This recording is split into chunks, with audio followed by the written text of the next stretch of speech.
రాజ్యమేది లేదు గాని రాణిలాగా చూసుకుంటా కోట కట్టలేను గాని కళ్ళల్లో నిన్నే దాచుకుంటా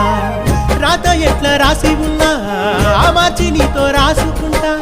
స్వర్గమంటూ ఉన్నదంటే అది నీతోనే ప్రతిరోజు పంచుకుంటా నిన్ను గన్నవి నాన్న కన్నా అల్లారు ముద్దుగా సాదుకుంటా నీకు కోపం వస్తే కొంత దూరం ఉంటా నువ్వు గీత గీస్తే నేను దాటనంట కంట నీరు కంటి రెప్ప దాటకుండా కాటుకై కావలుంటా రాంబాయి నీ మీద నాకు మనసాయనే ఏనాడు నిన్ను వీడిపోని నీడైతనే